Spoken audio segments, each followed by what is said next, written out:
sudah GDP per kapitanya kecil gitu ya, dan kita juga termasuk negara yang diturunkan statusnya dari pendapatan yang menengah ke bawah. Udah gitu banyak gaya lagi, bangun sana bangun sini, bikin gedung baru, e-gotong baru dan sebagainya gitu.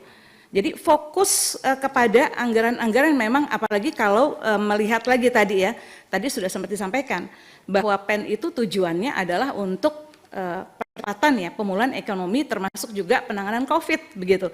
Jadi nggak ada mau dilihat dari peraturannya apanya itu IKN itu bisa masuk ke dalam PEN gitu.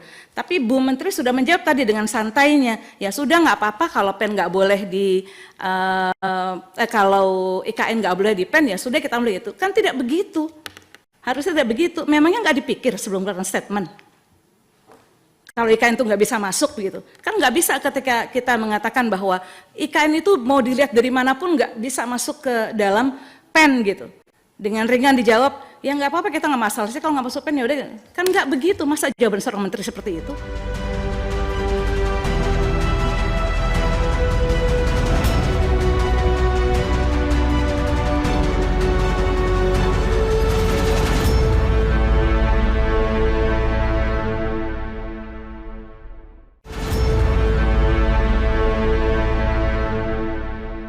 Assalamualaikum warahmatullahi wabarakatuh. Apa kabar? Saya Hersy Punarif dari Forum News Network. Senang sekali bisa tetap menjumpai Anda terus ya bersama channel saya ini Hersy Point. Bagaimana nasib ibu kota baru pasca Jokowi lengser pada tahun 2024?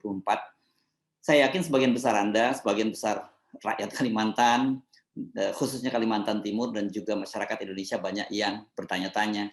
Soal ini penting kita bicarakan karena berdasarkan sejumlah survei, mayoritas rakyat Indonesia itu menolak pembangunan ibu kota baru. Ini jangan dikait-kaitkan dulu ya dengan soal lokasinya yang di Kalimantan atau dimanapun lah. Berdasarkan survei yang dilakukan oleh kedai kopi itu 61,9% atau hampir 62% responden menolak pemindahan ibu kota baru.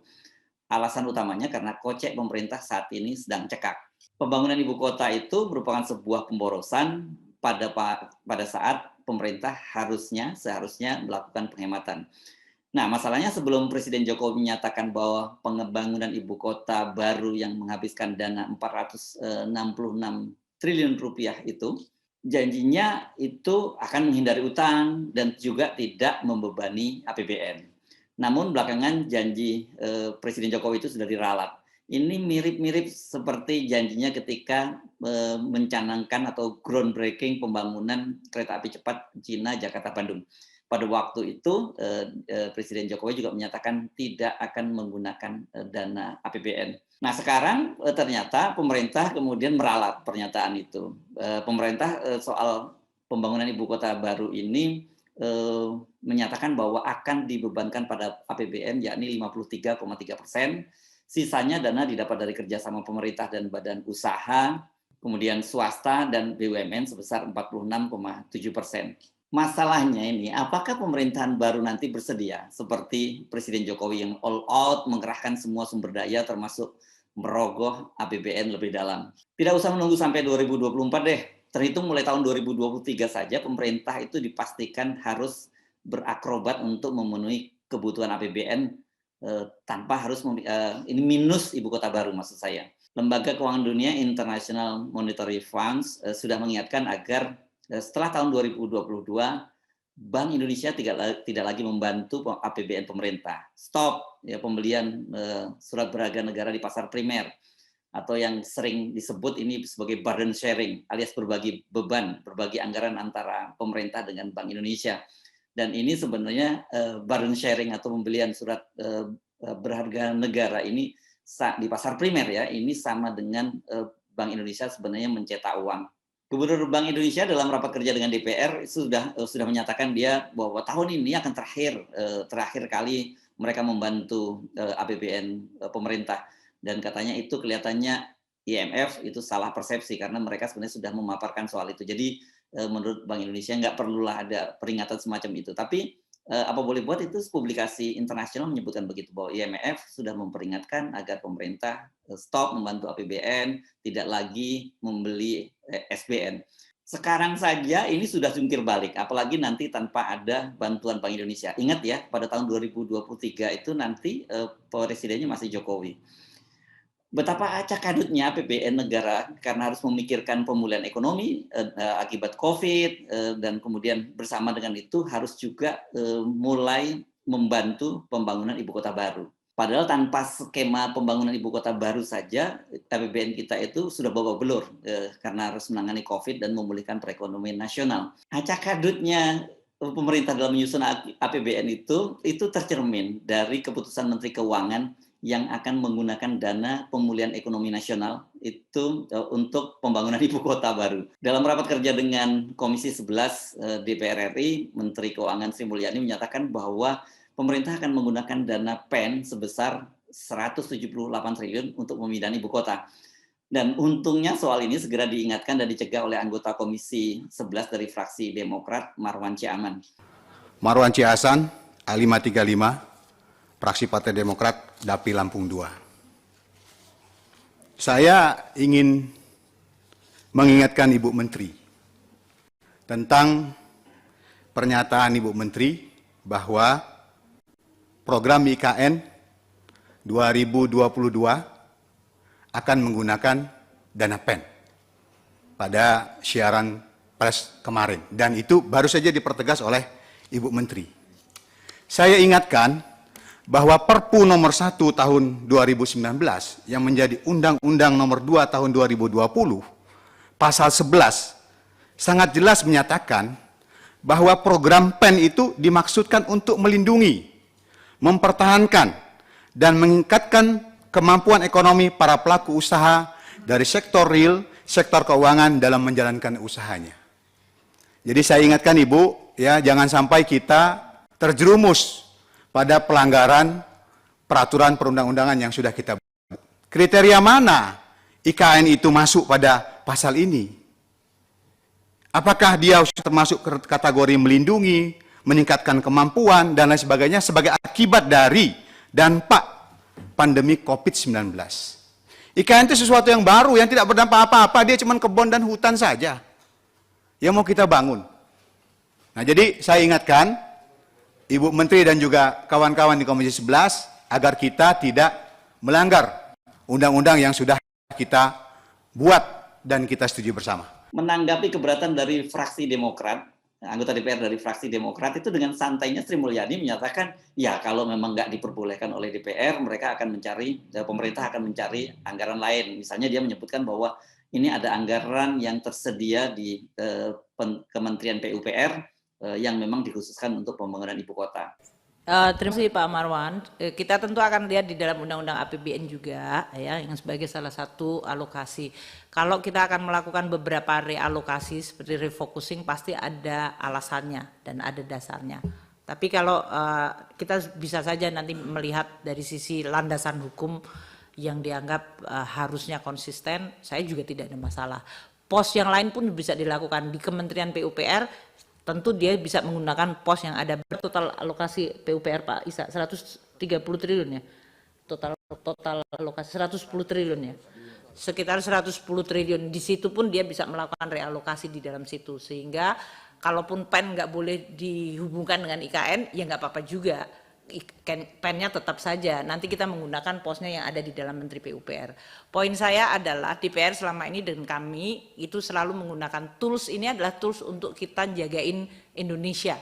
Dan kebutuhan Indonesia itu macam-macam, banyak sekali.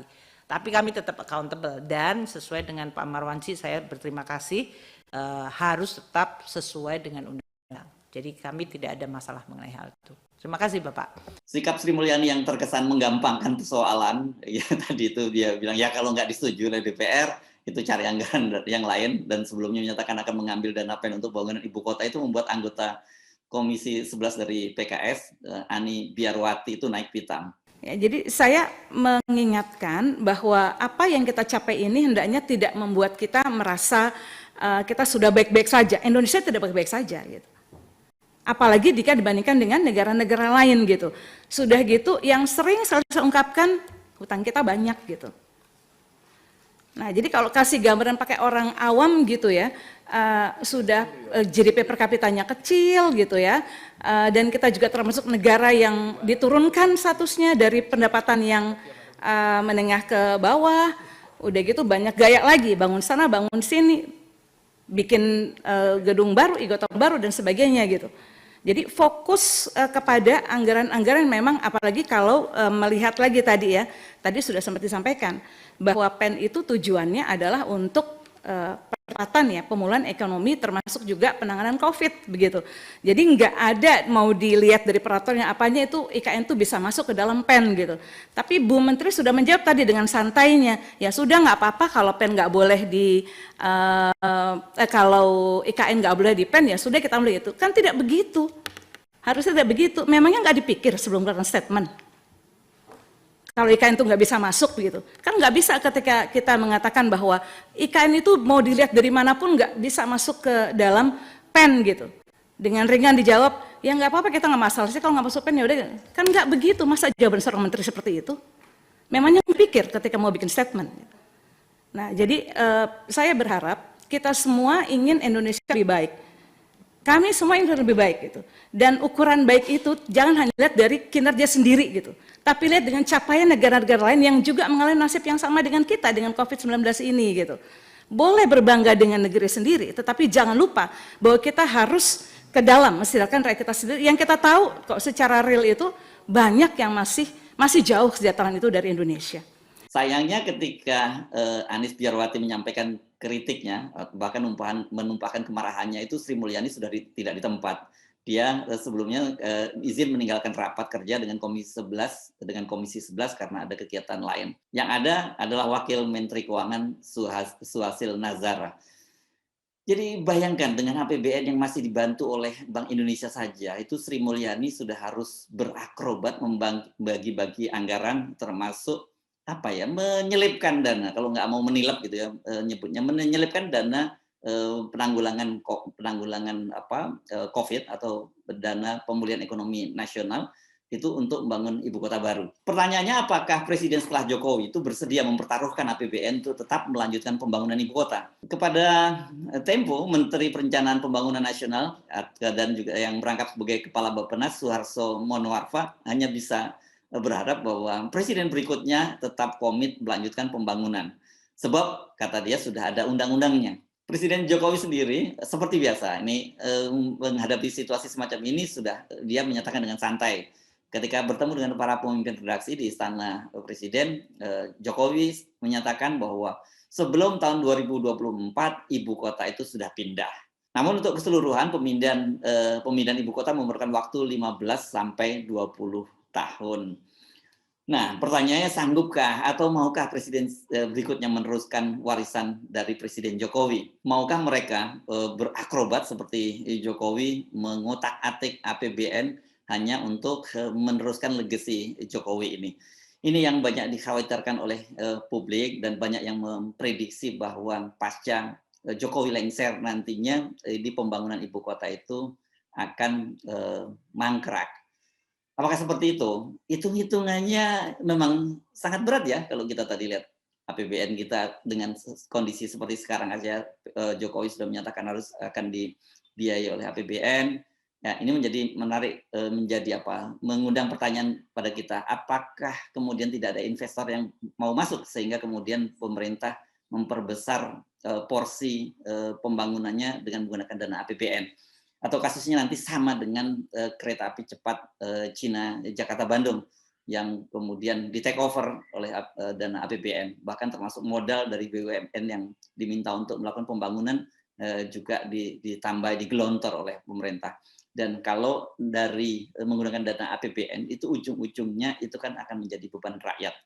Dan kita tahu APBN itu kan selain pendapatan termasuk dalam merupakan pendapatan negara yang diperoleh baik dari pajak serta penghasilan lain dan juga tentu saja dari utang.